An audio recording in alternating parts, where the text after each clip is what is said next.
yang akan memandu jalannya sesi materi pada webinar kali ini.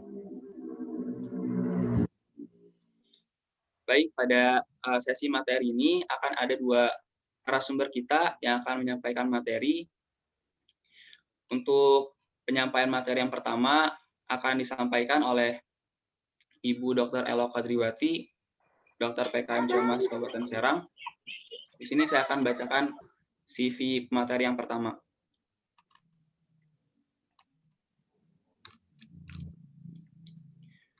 Nama lengkap, Dr. Elo Kadriwati, tempat tanggal lahir, Bogor, 28 April 1987. Nomor telepon 0859 4602 5959. Alamat email elokadriwati@gmail.com. Alamat Komplek RSS Pemda Blok C7 nomor 16 Cipocok Serang. Riwayat pendidikan TK Tunas Muda 4 Bogor tahun 1993, SDN Polisi 4 Bogor 1999, SMP 1 Bogor 2002, SMA 1 Bogor 2005, S1 Kedokteran Umum Universitas Trisakti Jakarta 2011. Pengalaman organisasi PMR SMP 1 Bogor sebagai anggota, kemudian PMR Wira SMA 1 Bogor sebagai Ketua Seksi Kesehatan, ID Cabang Serang sebagai anggota, dan PDUI Cabang Serang sebagai anggota Seksi Pengabdian Masyarakat. Moto, jadikan hidup bermanfaat untuk orang lain.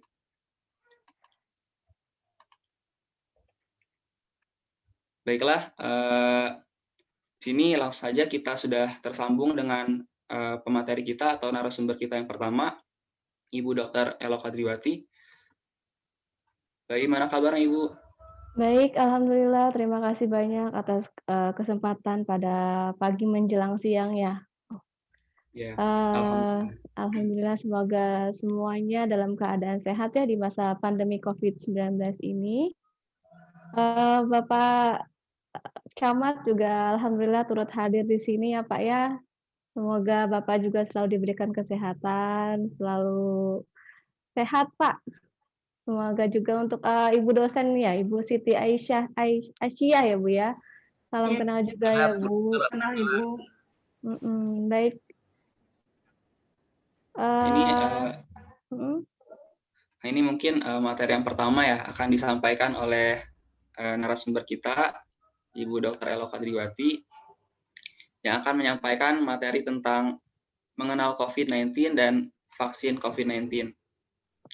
Kita bisa tahu apa sih sebenarnya COVID-19 ini, bagaimana awal mula penyebarannya, serta apa saja gejala-gejala COVID-19, serta akan ada pembahasan mengenai vaksin dan pentingnya vaksin itu sendiri untuk apa. Pada kesempatan kali ini, itu semua akan dibahas oleh narasumber kita yang sudah hadir. Kepada Ibu Dr. Elo Kadriwati, kami persilahkan. Baik, terima kasih atas waktunya. Saya ambil alih. Untuk pada kesempatan hari ini, saya sebagai dokter Puskesmas Ciomas juga, sekaligus sebagai fasilitator vaksinator Banten, Provinsi Banten. Di sini juga akan membahas ya. Di sini kita akan mengangkat materi temanya yaitu mengenal COVID-19 dan vaksin COVID-19. Baik, lanjut.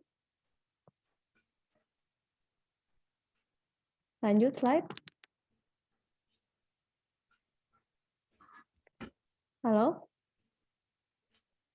Slide lanjut, maaf. Panitia? Halo, panitia? Slide lanjut. Slide lanjut, panitia. Ya, mungkin kepada teman-teman panitia bisa dilanjutkan slide-nya.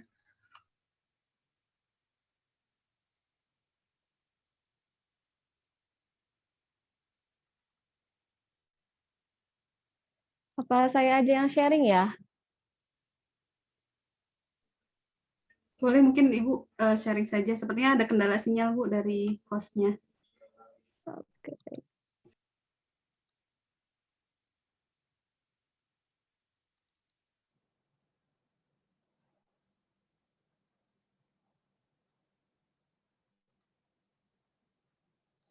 Sudah terlihat?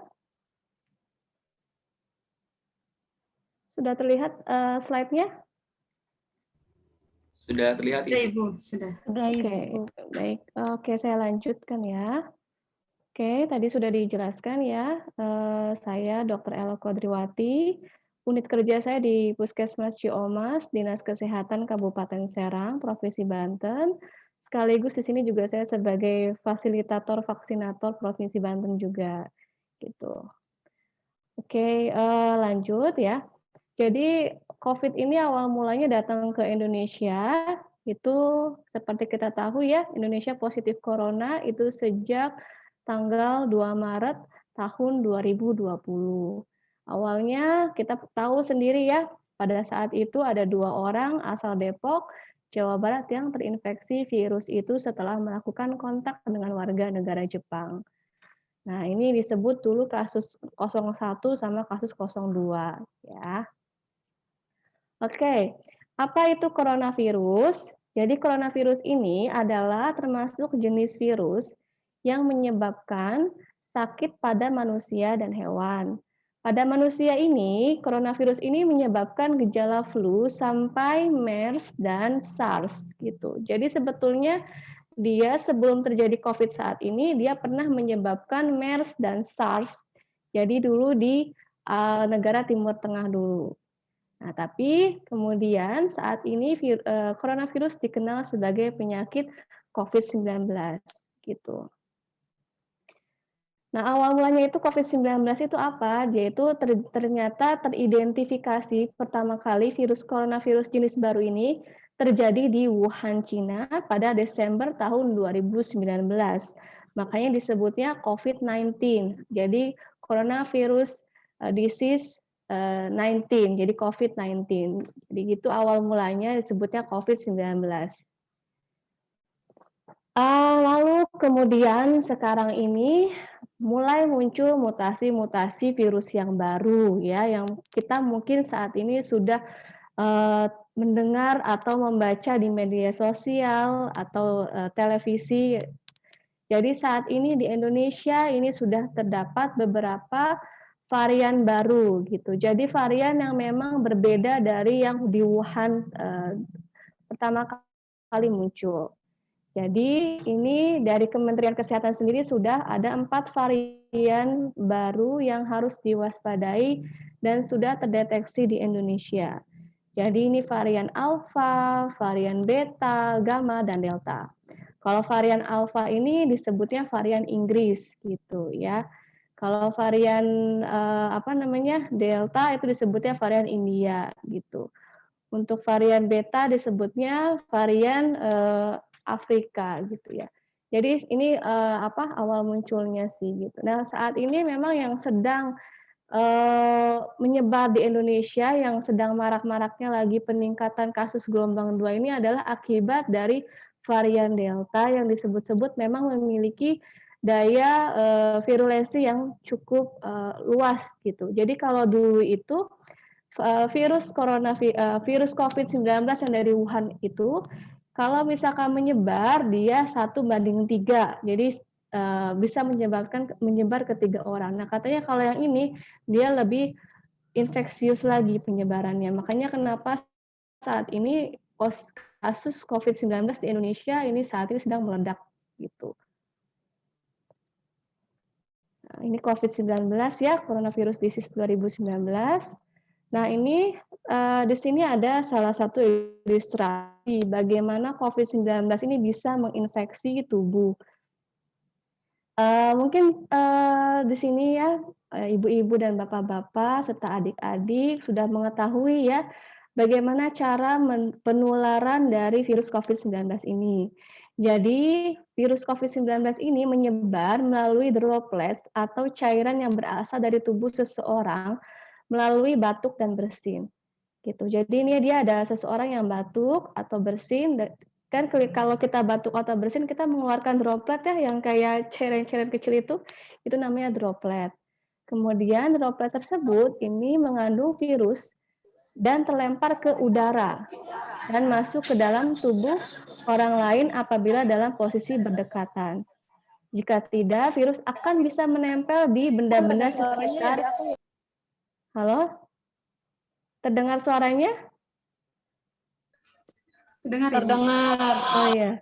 Baik, lanjutkan ya. Lalu kemudian jika tidak, virus ini akan menempel di benda-benda sekitar yang pernah dilalui oleh penderita. Jadi, kesimpulannya seperti itu ya, yang pertama ya ilustrasi ini. Nah, kemudian nih ya, kan tadi dia nempel ya di benda-benda yang, terkena droplet dari si si pasien tersebut. Virusnya nempel di benda-benda ini. Nah, dari sana tangan orang yang masih sehat ini bisa saja menyentuh benda-benda tersebut dan tidak sadar memasukkan virus itu ke dalam tubuh, gitu. Ya jadi dia nggak sengaja dia nempel misalkan megang pulpen atau megang meja, terus dia nggak sengaja dia, nempelkan tangannya dia ke hidung atau mulutnya gitu. Nah, ini virus ini kan hidup ya, kalau virus ini hidup, kemudian virus ini masuk tuh ke dalam tubuh kita gitu. Dia masuk pertama kali melalui menempel pada bagian reseptor di sel-sel dan mulai berkembang di sana. Jadi yang pertama itu adalah dia menempel di belakang saluran hidung dan membran mukosa di belakang tenggorokan. Makanya kenapa kalau kita pakai masker itu harus menutupi hidung dan mulut. Karena pertama si virus tersebut dia menempel itu di membran mukosa di hidung dan di tenggorokan, di belakang tenggorokan gitu. Makanya jangan cuman masker itu cuma nempel di dagu atau dia di bawah hidung, itu salah karena, kalau kita seperti itu berarti kalau kita itu kan masih ada hembusan nafas ya dan itu masih bisa untuk potensi menularkan. Begitu, ini ilustrasinya nih ya. Jadi, si virus ini dia menempel di hidung dan di belakang tenggorokan kita, gitu. Kemudian dia itu kan punya, protein-protein ya, protein-protein ini dia akan menempel di sini ya, di membran tersebut. Nah, selanjutnya dia akan bergerak nih ya, si protein tersebut ke dalam saluran pernapasan, yaitu kemudian ke paru-paru, sehingga menyebabkan infeksi di paru-paru yang disebut dengan pneumonia, gitu. Nah, pneumonia ini adalah, yang menyebabkan gejala sesak nafas pada pasien COVID. Oke, ini bagaimana gejala COVID-19 ya, ini gejala umumnya COVID-19 ini adalah demam, lelah, dan batuk kering ya. Beberapa pasien mengeluhkan sakit seluruh badan, hidung tersumbat, sakit tenggorokan, atau pada beberapa orang dengan gejala mencret. Nah, gejala yang terberat ini adalah sesak napas. Namun, ada beberapa orang yang terinfeksi tapi tanpa gejala. Nah, pada orang tua dan pada orang yang sudah terdapat penyakit sebelumnya seperti darah tinggi, diabetes, penyakit jantung, ini dia akan berkembang menjadi penyakit yang sangat serius, gitu. Nah, ini tadi beberapa varian ya, varian alfa, varian beta, dan varian delta ini. Jadi kalau yang sekarang katanya yang lagi menyebar itu adalah varian delta gitu. Jadi varian delta ini saya memang menemukan beberapa kasus ya. Jadi awal dulu virus COVID ini muncul itu gejala lebih ke saluran pernapasan ya, seperti batuk, pilek, demam. Nah, sekarang ini varian delta ini lebih ke gejala pencernaan. Jadi ada selain disertai dengan batuk atau demam, dia juga disertai dengan gejala saluran pencernaan seperti nyeri ulu hati, mencret gitu ya, muntah-muntah, mual-mual, ini yang ditemukan di varian Delta yang sering sekali saat ini saya temukan di pasien yang dengan gejala COVID ini gitu. Nah, ini memang gambaran umum ya, memang ini katanya 80% ini memiliki gejala ringan sedang, 15% memiliki gejala berat, dan 5% membutuhkan perawatan ICU. Ini yang untuk COVID-19-nya ya. Kasus berat dan kematian meningkat pada orang yang dengan kondisi penyerta seperti penyakit jantung, DM, penyakit paru kronis, hipertensi, kanker, dan usia di atas 60 tahun. Oke, berapa lama nih ya masa inkubasi? Jadi ini inkubasi ini adalah waktu di mana ketika kita mendapatkan virus tersebut sampai timbulnya gejala. Jadi ini namanya inkubasi. Nah, inkubasi ini untuk COVID ini berkisar antara 1 sampai 14 hari, namun rata-rata adalah 5 hari, gitu. Nah, ini bagaimana ya COVID-19 ini menyebar ya. Jadi tadi sudah dijelaskan, yang pertama dari droplet ya, ini dari tetesan kecil air yang dikeluarkan oleh pasien yang sedang batuk atau pilek gitu. Terus kemudian dia juga bisa pakai aerosol. Jadi tadi ya sudah dijelaskan, misalkan dia batuk, terus dia virusnya itu terbang tuh ke udara. Nah, itu namanya aerosol. Itu kalau kita nggak pakai masker, kita terhirup juga partikel aerosol tersebut, kita juga bisa terkena COVID gitu. Tadi melalui apa virus COVID ini menyebar? Melalui percikan dahak, ludah, atau bersin orang yang terjangkit sama permukaan benda yang terkena droplet orang tersebut. Ya, gitu. Bagaimana kita tertularnya? Droplet masuk ke mulut, hidung, atau mata. Gitu. Jadi mata itu juga bisa menjadi salah satu tempat masuknya virus tersebut. Jadi hati-hati jangan sampai kita habis memegang benda, terus kita ngucek-ngucek mata. Gitu. Bila menyentuh benda yang terkena droplet orang terjangkit. Nah ini ternyata menurut penelitian virus ini dapat bertahan di udara ini selama 3 jam ya. Jadi kalau misalkan ada orang yang lagi batuk pilek ternyata dia mengandung virus COVID, virus corona, itu virusnya itu bisa bertahan di udara selama 3 jam, kemudian dia akan jatuh ke bawah, menempel pada permukaan benda.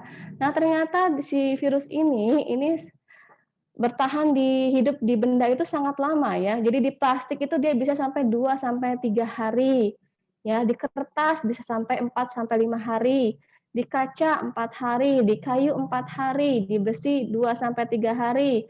Di karton atau kardus 24 jam, di sarung tangan medis 8 jam, di aluminium foil, di aluminium ya 2 sampai 8 jam, di tembaga dia 4 jam. Intinya dia bisa hidup lama gitu dibandingkan virus-virus yang lainnya gitu. Makanya kita harus sering-sering untuk membersihkan benda-benda di sekitar kita gitu.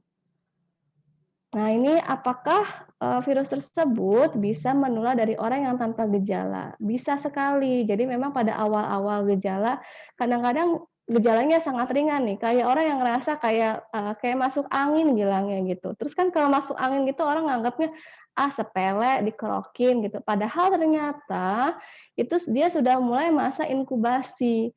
Dia sudah mulai masuk si virusnya tersebut ke dalam tubuh kita. Nah, karena dia menganggap remeh gejala tersebut, dia akhirnya sebetulnya dia sudah menjadi sumber potensi penularan terhadap orang lain nih. Jadi karena dia sudah ada gejala-gejala sumeng-sumeng atau dia kayak masuk angin gitu, dia datanglah ke keluarganya atau orang yang daya tahan tubuhnya rentan dibandingkan dengan dia. Kepada orang-orang yang punya penyakit kencing manis, darah tinggi gitu, atau usia yang lanjut.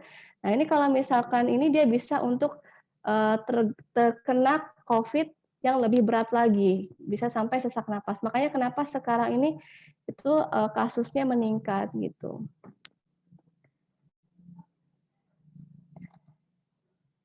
Nah, ini apakah bisa menular melalui feses? Menurut penelitian WHO, resiko mendapatkan COVID dari feses sangat rendah, tapi beberapa penelitian ini mengidentifikasi virus tersebut juga terdapat di feses. Makanya kalau misalkan sedang isolasi mandiri, itu disarankan anggota WC-nya juga itu harus dibersihkan gitu. Disarankan seperti itu. Jadi kita disarankan untuk mencuci tangan juga sehabis dari kamar mandi dan sebelum makan. Nah, ini bagaimana kita mendiagnosa ya COVID-19 ini ya, COVID ini. Nah, ini sebetulnya ya Bapak dan Ibu serta adik-adik, kita ada beberapa pemeriksaan ya untuk menegakkan diagnosa COVID-19 ini gitu. Yang pertama adalah tes PCR ya. Tes PCR ini dia merupakan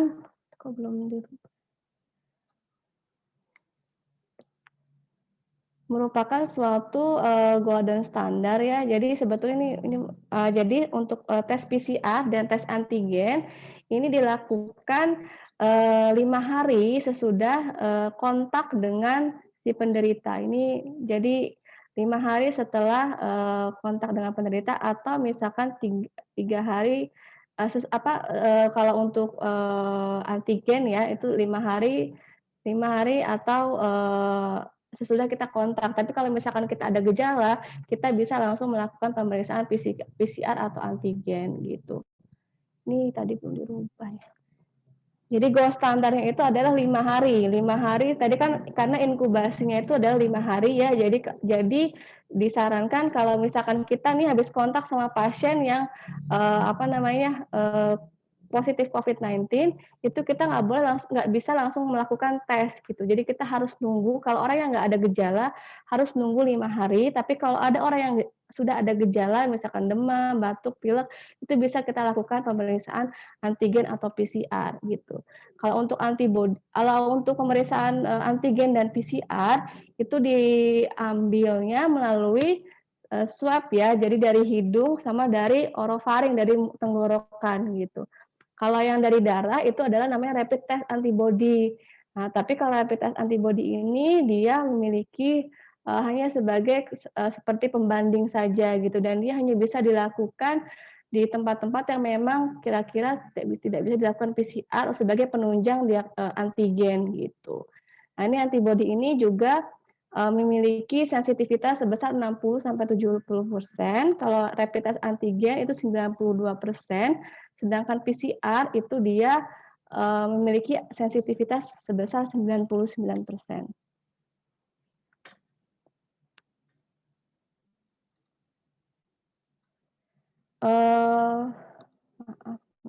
Nah, ini bagaimana jika kita terpapar. Jadi yang pertama kali kita lakukan jika kita terpapar, itu kita harus melakukan protokol isolasi mandiri. Ini ada protokol isolasi mandiri dari Kementerian Kesehatan ya. Jadi yang pertama ini kita harus memakai masker 24 jam ya, harus pakai masker dan membuang masker bekas di tempat yang telah ditentukan. Itu. Terus jika sakit ya, itu seperti ada gejala demam, batuk atau flu, kita harus tetap di rumah dan jangan pergi sekolah, ke pasar, atau ke ruang publik untuk mencegah penularan masyarakat. Manfaatkan fasilitas telemedicine atau sosial media kesehatan dan hindari transportasi publik. Beritahu dokter dan perawat tentang keluhan dan gejala serta riwayat bekerja ke daerah terjangkit atau kontak dengan pasien COVID-19. Selama di rumah, bisa bekerja di rumah, gunakan kamar terpisah dari anggota keluarga lainnya dan kita harus menjaga jarak 1 meter sampai 2 meter dari anggota keluarga kita. Lakukan pengecekan suhu harian, amati batuk dan sesak nafas, hindari pemakaian bersama peralatan makan dan mandi dari tempat tidur. Terapkan perilaku hidup bersih dan sehat, serta konsumsi makanan bergizi, mencuci tangan dengan sabun dan air mengalir, dan lakukan etika batuk dan bersin. Jaga kebersihan dan kesehatan rumah dengan cairan desinfektan, selalu berada di ruang terbuka dan berjemur di bawah sinar matahari setiap pagi, kurang lebih 15-30 menit, dan hubungi fasilitas kesehatan segera jika sakit berlanjut seperti sesak nafas dan demam tinggi untuk mendapatkan perawatan lebih lanjut. Ini protokol isolasi mandiri. Nah, kemudian apa saja sih tanda bahaya saat isolasi mandiri? Yang pertama adalah batuk atau nyeri dada saat menarik nafas dalam. Yang kedua adalah sesak nafas. Ini yang paling sering ya, ini tanda bahaya sekali ya. Terus yang ketiga adalah CO94. Ini kalau bagi yang isolasi mandiri memang disarankan untuk memiliki yang namanya pulse oximetry. Jadi kita bisa memantau saturasi oksigen kita. Jadi saturasi oksigen itu adalah kadar oksigen yang beredar di seluruh tubuh kita gitu. Normalnya itu di atas 95%. Nah, kalau sudah di bawah 94% berarti dia sudah ada tanda-tanda yang namanya hipoksia. Terus yang keempat adalah demam yang tidak turun selama 5 hari, kemudian badannya lemas, tidak bisa makan dan minum, dan diare lebih dari 5 kali dalam sehari, dan ada penurunan kesadaran. Ini tanda-tanda yang bahaya saat kita melakukan isolasi mandiri. Nah, ini ya tadi bagaimana agar terlindung dari COVID-19 ya, ini ada dari Kementerian Kesehatan, kita harus menerapkan perilaku GERMAS, yaitu Gerakan Masyarakat Hidup Sehat. Jadi yang pertama kita harus makan dengan gizi yang seimbang ya. Saat ini yang kita butuhkan itu ternyata kalau kita dulu belajar 4 sehat 5 sempurna ya. Waktu saya waktu kecil. Nah, sekarang ternyata yang kita butuhkan itu selain itu kita butuh makronutrien dan mikronutrien gitu. Jadi yang ternyata yang dipentingkan sama tubuh itu selain makronutrien ngerti ya, jadi terdiri dari karbohidrat, protein, lemak, ternyata kita juga butuh mikronutrien. Mikronutrien itu seperti vitamin dan mineral. Itu yang kita butuhkan saat ini ternyata. Makanya kita lebih disarankan pada saat pandemi seperti ini mengkonsumsi vitamin C, vitamin D, vitamin D, ya, dan zinc. Zinc itu kita disarankan untuk mengkonsumsi mikronutrien seperti itu. Nah, itu dan kita juga harus rajin olahraga dan istirahat yang cukup, mencuci tangan memakai sabun, jaga kebersihan lingkungan, tidak merokok, minum air mineral 8 gelas per hari, makan makanan yang dimasak sempurna dan jangan makan daging hewan yang berpotensi menularkan. Bila demam dan sesak nafas, segera ke fasilitas kesehatan dan gunakan masker jika batuk atau tutup mulut dengan lengan atas bagian dalam. Jadi kalau kita batuk, kalau misalkan kepepet nggak ada masker, tapi kita mau batuk itu ada orang kita gunakan lengan atas bagian dalam gini. Nah, bagaimana cara kita terlindung dari COVID ya? Kita sekarang menerapkan yang namanya 5M ya. Jadi memakai masker, menjaga jarak, mencuci tangan, menghindari kerumunan, dan mengurangi mobilitas gitu. Ini kita harus menerapkan 5M tersebut. Bahkan saat ini katanya ditambahkan mengurangi makan-makan ya, karena makan-makan ini adalah sumber potensi menularkan, kurangi bacakan. Jadi kalau bacakan kita seolah buka masker dan kita nggak tahu orang di sekitar kita itu dia punya virus COVID atau enggak gitu. Dan kita harus waspada seperti itu karena kita nggak tahu ya kalau virus COVID itu masuk ke dalam tubuh kita. Oke, kalau orang yang daya tahan tubuhnya kuat, tapi kalau ternyata kita punya komorbid, daya tahan tubuh kita rentan, kita bisa kena COVID gejala sedang sampai berat. Oke, ini kita ketika batuk ya, jadi gunakan masker, tutup mulut dan hidung dengan lengan atas bagian dalam, tutup hidung dan mulut dengan tisu dan membuang tisu tersebut ke tempat sampah dan cuci tangan dengan menggunakan air sabun dan air yang mengalir. Nah, ini siapa saja yang harus memakai masker? Saat ini semua orang wajib pakai masker. Dan kemarin karena ada varian baru ya, jadi kita sekarang disarankan untuk memakai double masker gitu. Jadi double masker itu kita memakai masker medis dikombinasikan dengan masker kain gitu. Jadi supaya agak rapat, jadi tidak ada celah gitu. Nah, ini ada 6 kesalahan rutin ya saat memakai masker. Jadi yang pertama ini kita lupa mencuci tangan, yang kedua hanya menutup bagian mulut nih ya.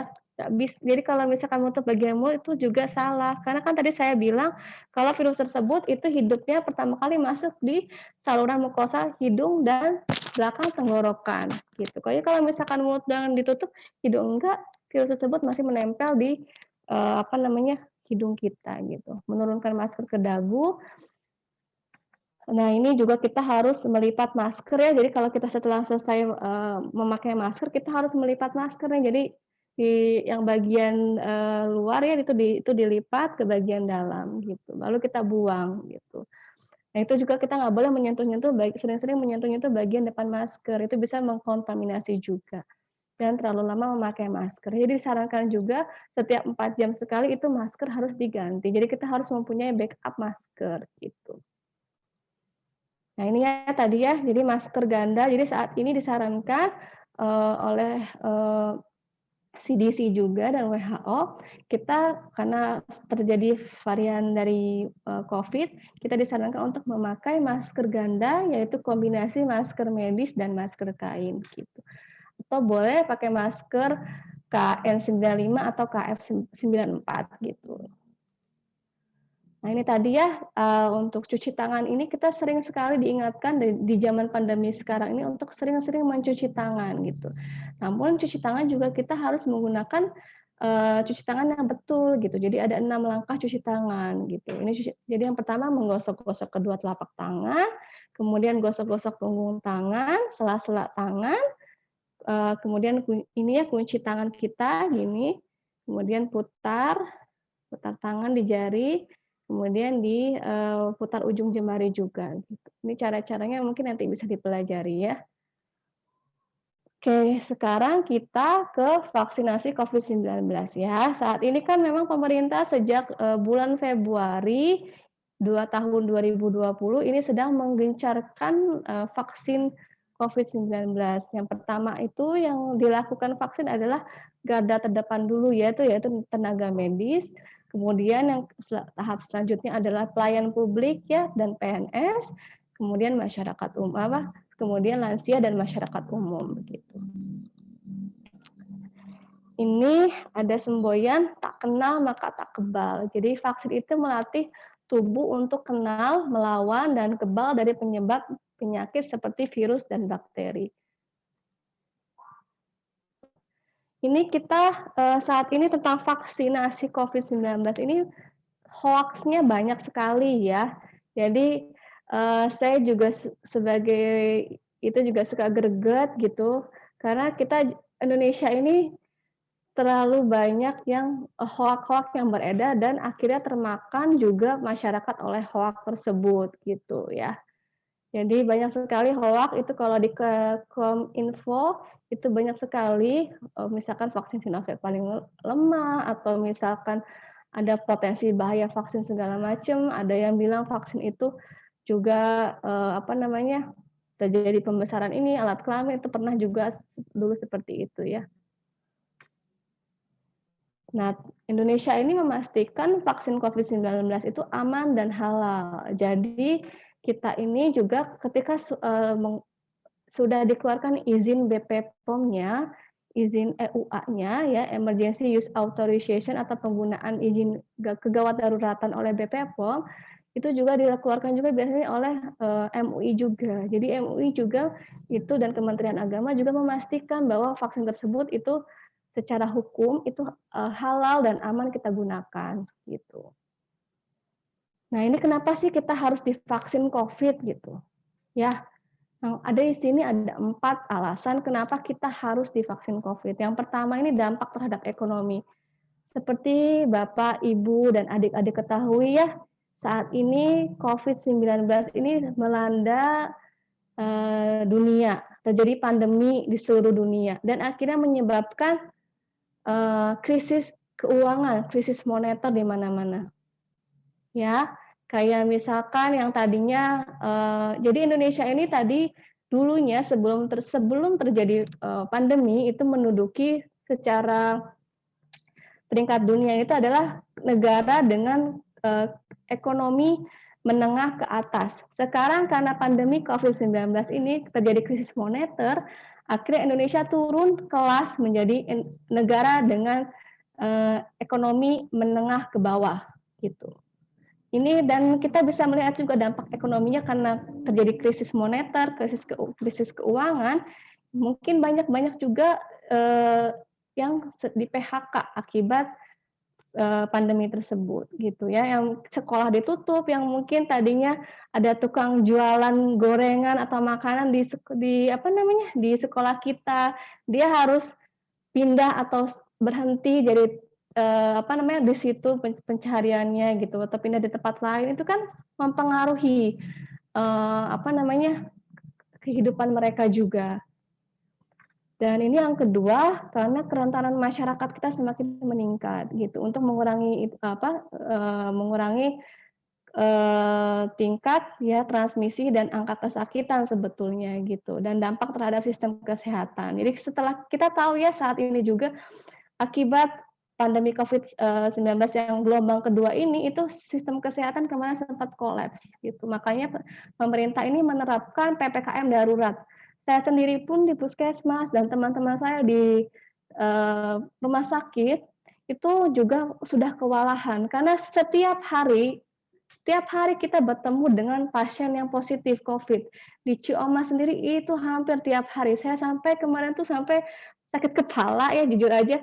Cari rumah sakit tuh susah sekali yang mau menerima, karena rumah sakit sendiri sudah kepenuhan. Mereka sudah over kapasitas gitu, sudah melebihi kapasitas mereka gitu. Itu sampai saya minta tolong ke luar kota, itu luar kota pun juga nggak mau menerima karena mereka pun itu sudah kepenuhan gitu. Itu sampai seperti itu dampak terhadap sistem kesehatan gitu. Jadi akhirnya banyak pasien yang positif, nakes pun akhirnya banyak yang terpapar lagi, banyak nakes yang meninggal dunia lagi gitu. Karena memang selain lelah, kita juga harus menghadapi virus tersebut di depan kita gitu. Nah ini ya, jadi tujuan dari vaksin ini adalah herd immunity atau kekebalan kelompok gitu. Nah ini bisa dilihat dari gambar ya, ini orang yang sudah masyarakat masyarakat yang tidak diimunisasi yang gambarnya putih ya. Ini ada orang yang merah itu ada orang yang terinfeksi bisa menularkan. Akhirnya karena dia tidak divaksin ya, ini dia si gambar putih ini jadi sedikit nih dibandingin gambar merahnya. Nah, kalau yang gambar kuning ini dia orang yang sudah diimunisasi. Ternyata orang yang sudah diimunisasi ini itu banyak ya. Terus ada gambar putih orang yang sehat tidak diimunisasi. Ini dia orang yang sudah diimunisasi ini bisa melindungi orang yang sehat yang tidak diimunisasi tersebut. Walaupun ada orang yang terinfeksi gambar merah itu. Jadi kita tuh tujuannya saling melindungi satu sama lain gitu. Itu disebutnya kekebalan kelompok atau herd immunity.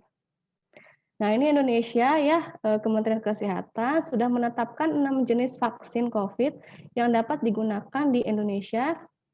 Yang pertama adalah dari PT Bio Farma, ini bekerja sama dengan Sinovac ya.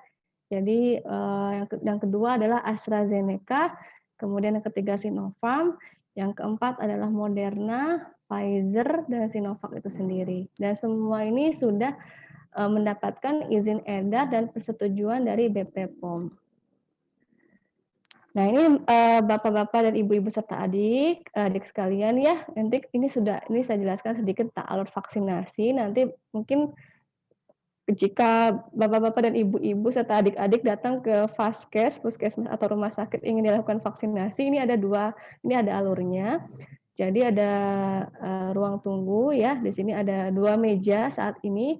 Meja yang pertama adalah meja screening dan vaksinasi. Jadi adik-adik dan bapak dan ibu, jika akan melakukan vaksinasi COVID-19, ini akan di-screening dulu apakah layak atau tidak layak divaksinasi pada saat hari tersebut. Biasanya kalau memang layak ya dilakukan vaksinasi, itu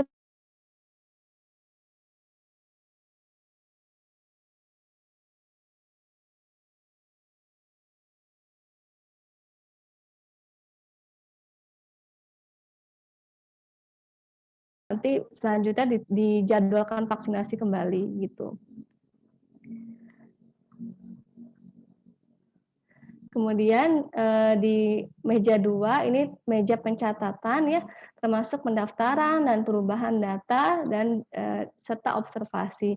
Jadi setelah kita melakukan penyuntikan, itu kita harus dilakukan dulu observasi selama 15 menit gitu. Tapi bagi orang yang memiliki riwayat reaksi alergi yang berlebihan sampai pingsan atau sampai sesak napas, biasanya itu diobservasi selama 30 menit. Jadi kalau misalkan setelah disuntik, jangan langsung buru-buru pengen pulang. Jadi harus menunggu dulu minimal 15 menit gitu ya. Nah, ini dosis vaksin COVID-nya, ini rata-rata ya, kita diberikan vaksinasi itu sebanyak 2 dosis gitu.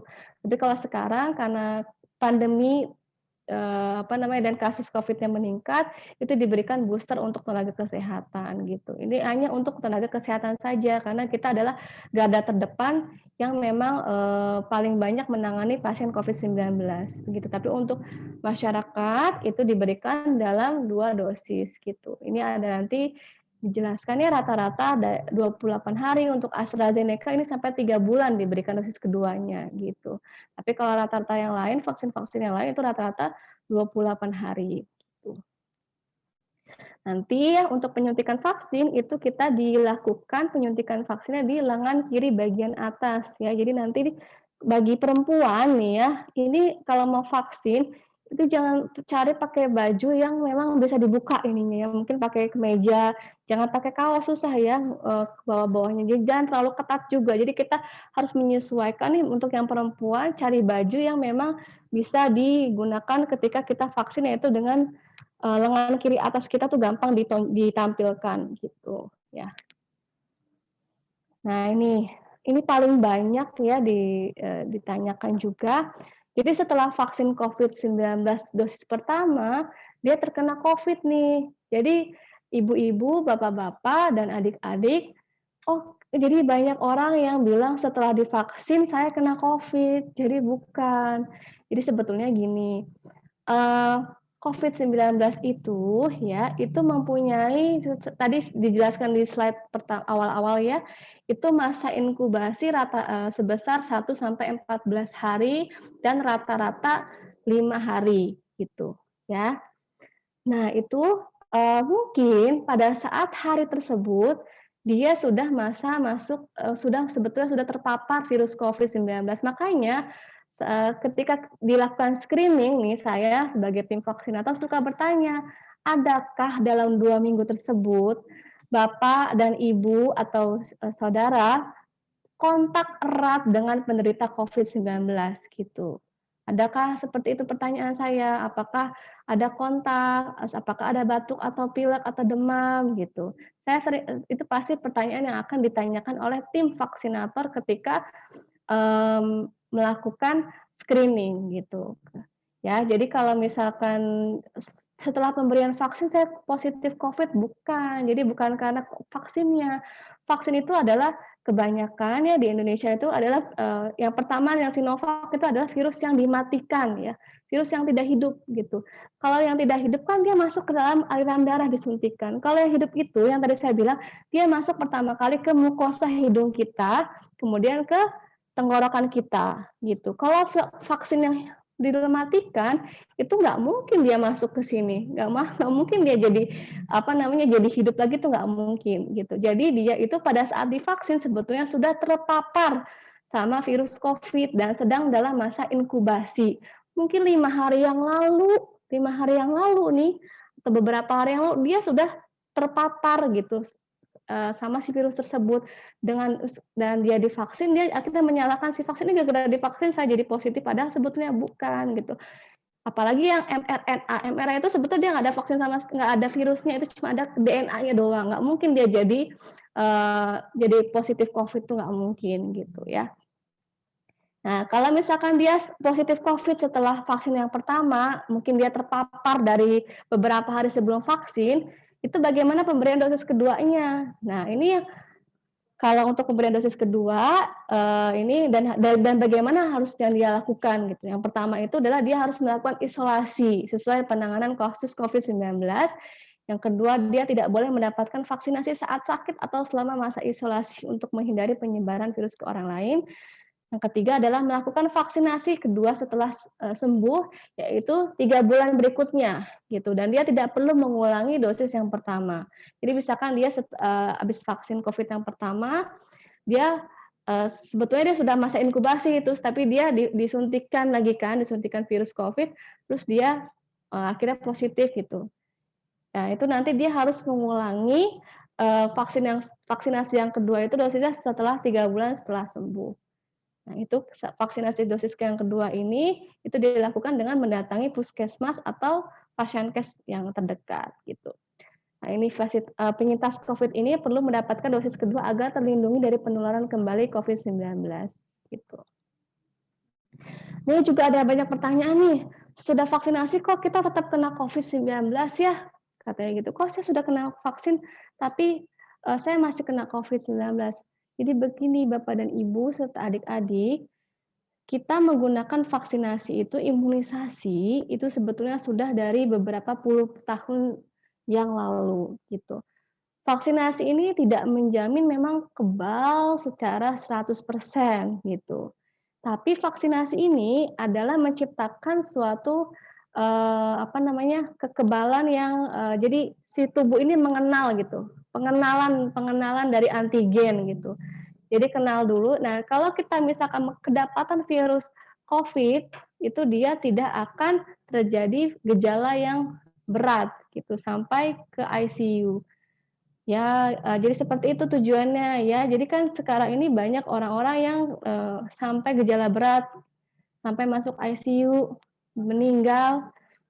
Itu biasanya karena presentasi biasanya sih kebanyakan kalau menurut penelitian ya, itu memang belum mendapatkan vaksinasi. Kalau sudah mendapatkan vaksinasi, tubuh kan sudah kenal sama antigennya, sama si virusnya, itu dia mengenal. Jadi di tubuh kita itu ada yang namanya imunitas humoral sama ada imunitas seluler gitu. Dan dia ada sel memori di tubuh kita itu namanya. Nah, itu tujuannya dari dan mengingat si sel memori tersebut itu bisa melawan si virus tersebut. Jadi tujuannya supaya agar ketika kita mendapatkan virus COVID-19 ini, ketika kita mendapatkan virus COVID-19, kita tidak akan mengalami gejala yang berat gitu. Nah, ini kemungkinan penyebabnya adalah tidak melakukan pencegahan seperti 5M tersebut. Tapi kadang-kadang nih ada orang yang bilang, saya sudah divaksin, saya sudah kebal, saya nggak pakai masker. Itu salah gitu. Padahal di lingkungan kita ini sebetulnya masih banyak orang-orang yang belum divaksin. Presentasi vaksinasi di Indonesia itu masih kecil ya, jadi belum mencapai herd immunity yang diharapkan oleh pemerintah sebesar 70% gitu. Nah, ini ya sudah terpapar virus COVID sebelum divaksinasi, tidak mengikuti aturan pasca vaksinasi, tetap harus prokes juga. Jadi setelah kita dilakukan vaksinasi, kita harus melakukan prokes gitu. Prokes itu kita harus 5M tersebut ya, pakai masker, jaga jarak, hindari kerumunan ya. Itu tetap kita harus melakukan itu. Oke, mungkin dari saya ya cukup sekian dan terima kasih. Mungkin kita bisa lanjutkan dengan melakukan sesi tanya jawab gitu. Mungkin saya kembalikan kepada moderator. Baik, terima kasih banyak kepada narasumber kita yang pertama, Ibu Dr. Ella Fadriwati, yang sudah menyampaikan materi yang begitu luar biasa ya, memberikan informasi lagi kepada kita akan pentingnya menjaga diri kita dan keluarga kita dari bahaya COVID-19 ini. Nah, di sini juga sudah kolom chat sudah banyak dari peserta yang memberikan pertanyaan ya. Mungkin mohon izin Ibu untuk sesi diskusinya, mungkin setelah penyampaian materi yang kedua selesai, baru ada sesi diskusi dan tanya jawab. Oke, baik. Selanjutnya, untuk penyampaian materi yang kedua, akan ada narasumber kita yang kedua, Ibu Siti Asia. Ya, yang akan menyampaikan materi yang kedua kepada kita semua. Nah, di sini saya akan membacakan CV pemateri kita yang kedua.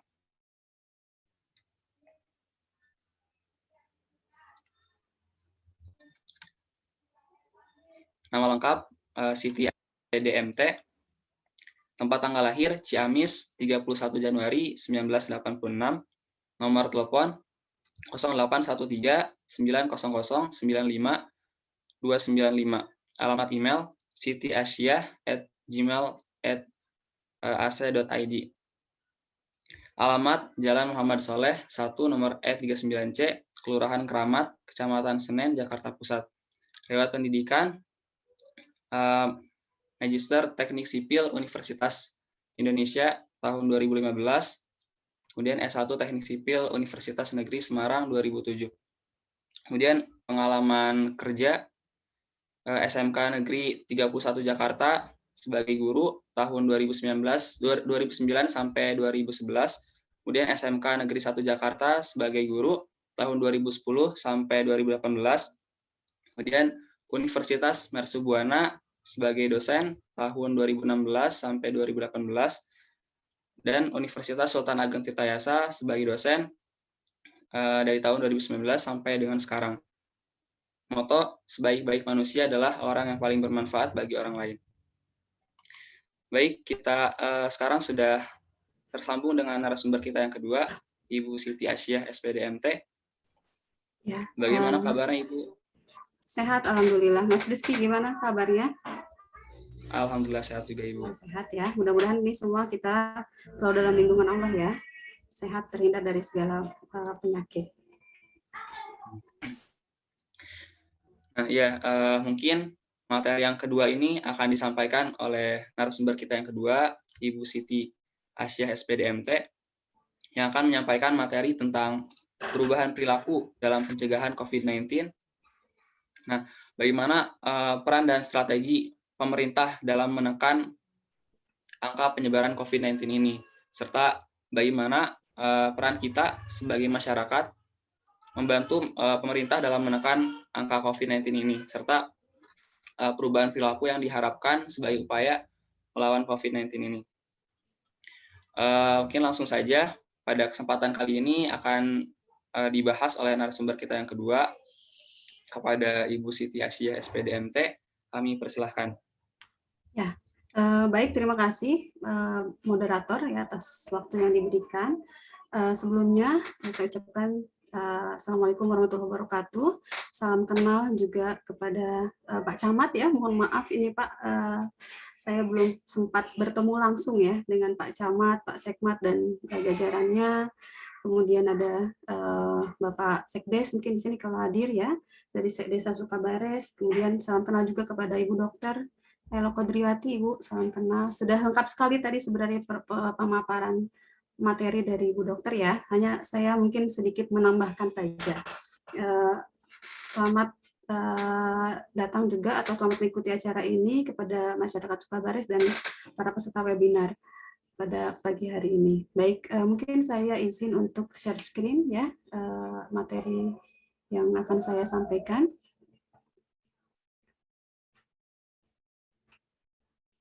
Apakah sudah nampak atau sudah terlihat? Sudah terlihat, Ibu. Ya, baik. Materi yang akan saya sampaikan pada pagi hari ini adalah terkait dengan perubahan perilaku dalam mencegah penularan COVID-19. Sebenarnya ini sebagian besar materinya sudah tadi disampaikan dengan jelas sekali oleh Ibu Dokter ya. Hanya ada beberapa mungkin penambahan saja. Nah, berangkat dari yang pertama mungkin saya berangkat dari kasus COVID di dunia ya. Kita sudah mengalami COVID-19 ini kurang lebih 1 tahun lebih ya, yang dimulai dari tahun 2019 sampai sekarang, bahkan di Indonesia malah sedang mengalami second wave ya, atau gelombang kedua yang tidak kalah dahsyatnya gitu ya. Tadi sudah dijelaskan oleh Bu Dokter bahwa ada varian baru yang memang menjadi salah satu penyebab second wave di Indonesia, itu varian Delta gitu ya. Nah, angka COVID-19 di dunia ini masih sangat tinggi sekali ya. Berdasarkan data dari worldometers.info, data coronavirus yang ada di seluruh dunia itu adalah kurang lebih 195 juta ya, dengan tingkat kematiannya 4 juta dan yang sembuh juga sudah banyak, 176 juta sekian. Nah, lalu bagaimana dengan Indonesia? Nah, Indonesia sebagaimana kita ketahui ya, sejak bulan Juni-Juli ini peningkatan kasus semakin hari semakin tinggi gitu ya. Kalau lihat dari data Worldometer Info ini, ada peningkatan yang signifikan gitu ya, ada peningkatan yang sangat tinggi sekali sejak bulan Februari sampai Juli ya. Saya punya data ini per 26 Juli 2021, ada 3 juta kasus coronavirus yang ada di Indonesia dengan kematian 84.000 dan yang sudah sembuh 2 juta. Memang tingkat kesembuhannya dilaporkan tinggi ya, akan tetapi yang terpapar juga bertambah sangat banyak sekali dan cepat sekali ya. Nah, lalu bagaimana dengan Provinsi Banten? Ini tadi seperti yang disampaikan oleh Ibu Dokter, bahwa setiap hari Ibu Dokter dan teman-teman rekan medis semuanya kewalahan ya menerima kasus COVID-19 datang ke rumah sakit, untuk ke puskesmas dan ke rumah sakit untuk berobat, dan sampai kesulitan ya mencari tempat untuk berobat gitu ya. Rumah sakit semua hampir penuh.